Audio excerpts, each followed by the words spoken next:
wabarakatuh. Perkenalkan, nama saya Arif Janti, NPM 21910004319. Di sini kelompok kami akan sedikit menjelaskan tentang materi dari mata kuliah Sejarah Sains dan Teknologi yang berjudul Corak Perkembangan Sains pada Zaman Renaissance. Anggota kelompok kami ada 4, yakni saya sendiri Arif Janti, ada Tirani Partikerubun, Margaran Bulekinguju, dan Wardatul Firdausi. Langsung saja ke materi pembahasannya. Yang pertama yakni Renaissance. Renaissance berasal dari bahasa Prancis yang memiliki arti kelahiran kembali. Renaissance adalah sebuah periode yang menandakan kelahiran kembali peradaban dan kebudayaan Eropa. Renaissance adalah sebuah gerakan budaya yang sangat mempengaruhi kehidupan intelektual Eropa pada periode modern awal. Bermula di Italia, lalu menyebar ke seluruh Eropa pada abad sekitar ke-16. Pengaruh Renaissance dirasakan dalam beberapa bidang, yakni ada bidang sastra, filsafat, seni, musik, politik, ilmu pengetahuan, agama, dan aspek bidang intelektual lainnya. Kebudayaan Renaissance ditujukan untuk menghidupkan kembali humanis klasik yang sempat terhambat oleh gaya berpikir sejumlah tokoh abad pertengahan apabila dibandingkan dengan zaman klasik yang lebih menekankan manusia sebagai bagian dari alam atau polis. Humanis Renaissance jauh lebih dikenal karena penekanannya pada individualisme yang menganggap bahwa manusia sebagai pribadi perlu diperhatikan. Kita bukan hanya umat manusia, tetapi kita juga adalah individu-individu yang bebas untuk berbuat sesuatu dan menganut keyakinan tertentu. Mungkin sampai sini penjelasan yang telah saya jabarkan. Terima kasih atas perhatiannya. Materi selanjutnya akan dilanjutkan oleh teman saya. Sekian, terima kasih. Assalamualaikum warahmatullahi wabarakatuh. Teman-teman, sebelum saya melanjutkan materi dari teman saya, perkenalkan, nama saya Tirani Partikerubun, NPM 2191004300021. Tokoh Renaissance Nicolaus Copernicus 1473 sampai 1543 Masehi.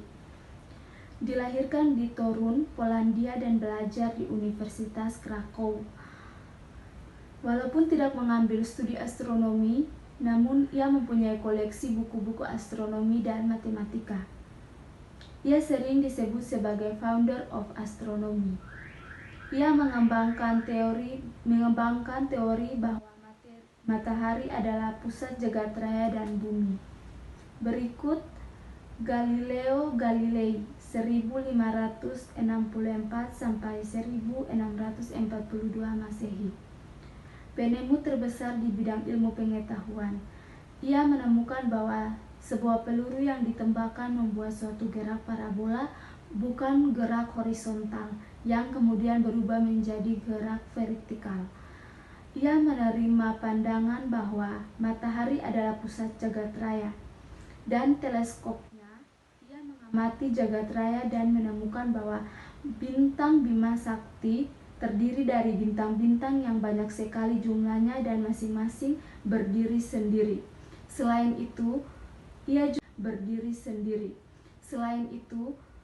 juga berhasil mengamati bentuk Venus dan menemukan beberapa satelit Jupiter. Assalamualaikum warahmatullahi wabarakatuh. Perkenalkan, nama saya Margaran Bulekinguju, NPM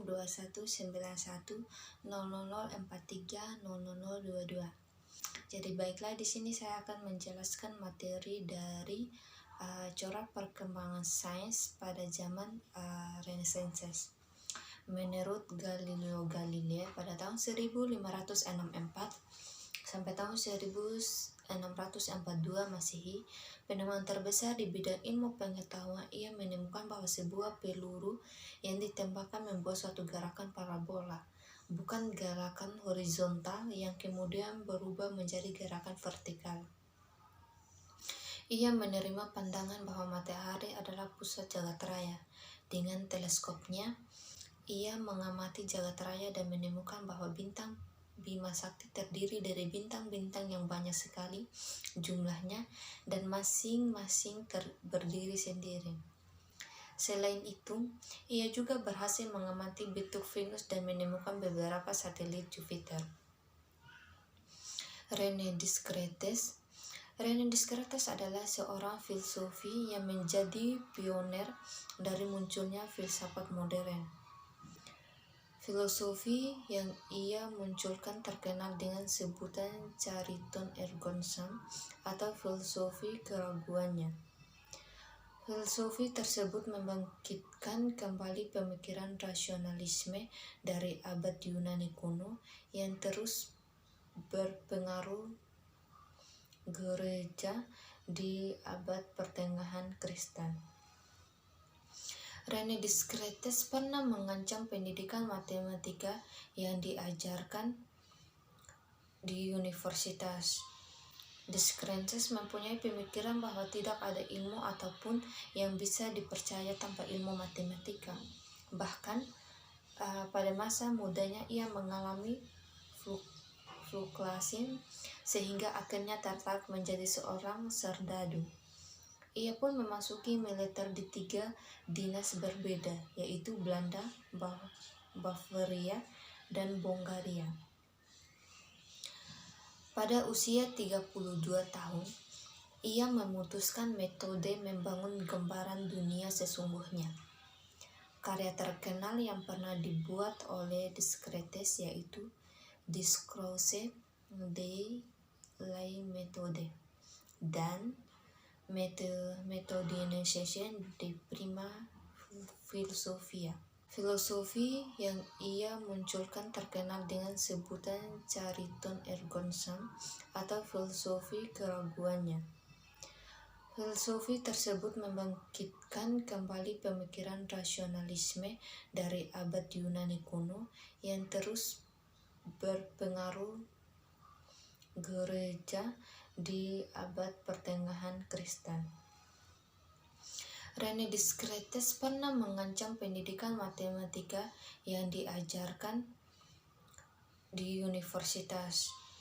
Descartes mempunyai pemikiran bahwa tidak ada ilmu ataupun yang bisa dipercaya tanpa ilmu matematika. Bahkan pada masa mudanya ia mengalami fluktuasi sehingga akhirnya tertarik menjadi seorang serdadu. Ia pun memasuki militer di 3 dinas berbeda, yaitu Belanda, Bavaria, dan Bulgaria. Pada usia 32 tahun, ia memutuskan metode membangun gambaran dunia sesungguhnya. Karya terkenal yang pernah dibuat oleh Descartes yaitu Discours de la méthode dan Methodisation de prima philosophia. Beberapa penemuan René Descartes, yaitu yang pertama ada penemuan geometri analitis. Berkat penemuan tersebut, Descartes akhirnya dikenal sebagai pencipta dari sistem koordinat Cartesius. Ilmu ini sangat berpengaruh pada perkembangan kalkulus modern, bahkan diterapkan pada ilmu matematika. Sehingga kini kontribusinya yang besar di bidang matematika bahkan membuat Cartesius disebut sebagai bapak matematika modern. Yang kedua, kemiringan pada persamaan garis lurus. Menurutnya, kemiringan menentukan posisi suatu garis terhadap koordinat x dan koordinat y. Penemuan ini tercatat dalam biografi René Descartes yang sangat bermanfaat dan banyak diterapkan di masa kini. Oke, jadi baik, itu saja yang saya jelaskan. Selanjutnya akan dijelaskan oleh teman saya. Terima kasih. Assalamualaikum warahmatullahi wabarakatuh. Perkenalkan, saya Wardatul Firdausi dengan NPM 2191000430023 dari Pendidikan Sejarah dan Sosiologi IKIP Budi Utama Malang. Baiklah, di sini saya akan meneruskan penjelasan tentang tokoh-tokoh Renaissance yang terakhir, yaitu Johannes Kepler. Johannes Kepler ini memang menjadi figur penting bagi perkembangan ilmu pengetahuan sejak abad ke-17. Beliau lahir pada tanggal 27 Desember 1571 di Jerman dan meninggal pada 15 November 1630. Kepler belajar di Universitas Tübingen, memperoleh gelar sarjana penuh tahun 1588 dan gelar sarjana penuh 3 tahun kemudian. Kepler ini seorang astronom Jerman yang menemukan 3 besar hukum gerak planet secara konvensional ditetapkan sebagai berikut. Yang pertama yaitu planet-planet bergerak dalam orbit elips dengan matahari pada salah satu fokusnya. Yang kedua, waktu yang diperlukan untuk melintasi setiap busur planet orbit sebanding dengan luas sektor antara badan pusat dan busur tersebut. Dan yang terakhir yaitu ada hubungan yang tepat antara kuadrat waktu periode planet dan pangkat 3 jari-jari orbitnya. Kepler sendiri tidak menyebutkan penemuan-penemuan ini sebagai hukum, seperti yang biasa terjadi setelah Isaac Newton menurunkannya dari seperangkat prinsip fisika umum yang baru dan sangat berbeda. Dia menganggap mereka sebagai harmoni surgawi yang mencerminkan rancangan Tuhan untuk semesta alam. Penemuan Kepler mengubah sebuah pusat matahari Nicolaus Copernicus menjadi alam semesta yang dinamis, dengan matahari secara aktif mendorong planet-planet dalam orbit yang tidak melingkar, dan gagasan Kepler tentang astronomi fisiklah yang memperbaiki masalah baru bagi pembangun sistem dunia penting abad ke-17 lainnya.